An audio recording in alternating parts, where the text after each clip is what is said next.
le système Jacquard. Tout ça, c'est produit par les cartons perforés. Donc là, vous avez 600 cordes. Hein.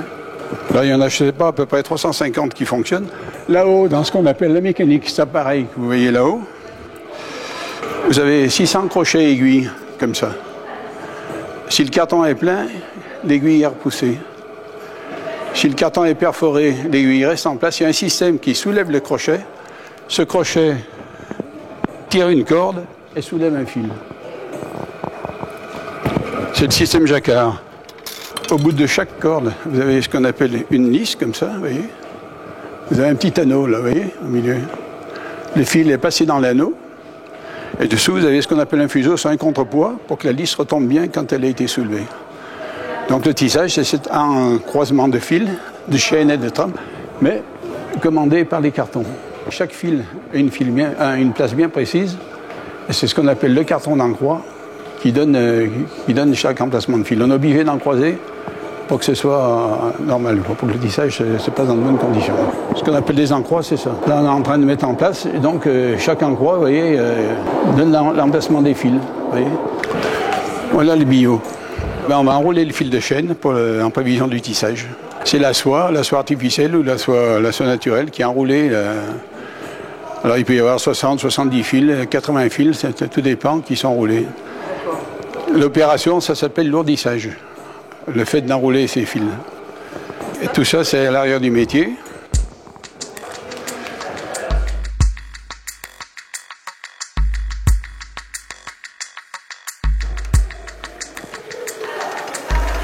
Donc, vous voyez, le fil monte dans ce qu'on appelle la couronne. Vous voyez, là où vous avez des poulies. Il va redescendre ici. Il passe autour de cette poulie. Il y a un contrepoids pour tendre les fils. Le fil remonte à la couronne et descend ici, dans ce qu'on appelle la barre de soie. Là, vous avez des barres en verre pour ne pas blesser le fil, pour que le fil glisse bien facilement. Quand le tordage est terminé, on va tirer l'ensemble. Après, il y a l'opération, le piquage des peignes. Le peigne qui est inséré dans le battant, là. Le peigne donne la largeur et la qualité du ruban.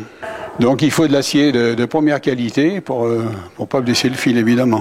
Il faut quand même bon nombre d'années d'apprentissage et de savoir-faire pour arriver à l'excellence du ruban. Il ne faut pas oublier que sur Saint-Étienne et sa région, nous avons encore des milliers d'emplois. Dans le bassin stéphanois. Nous avons des entreprises qui ont développé une certaine technicité. Alors, on peut dire des exemples aussi. On va trouver Tuan avec le médical pour les coudières, les genouillères, les jambières. On va trouver aussi Cardial pour le médical qui lui fait des prothèses artérielles. Michel est en train de faire une opération de tordage. Le tordage donc consiste à prendre le premier fil qui va venir de la lisse avec le premier fil qui va venir donc de l'arrière du métier, du billot. Donc la ligature, il va la faire en prenant les deux fils, l'orange et le blanc, le tordre d'un côté et le tordre de l'autre. Voilà. Donc ce geste va être répété 2096 fois pour un seul ruban, pour une seule pièce, pour réaliser donc l'image tissée que nous avons vue tout à l'heure.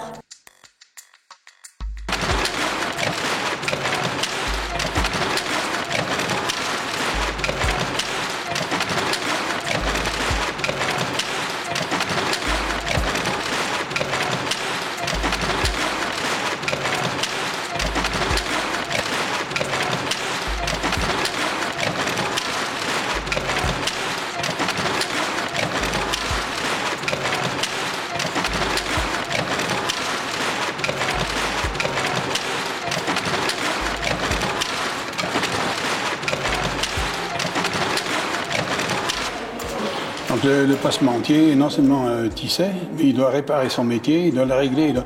Ça sont plusieurs professions d'une. Le passementier, ce serait l'artiste designer d'aujourd'hui.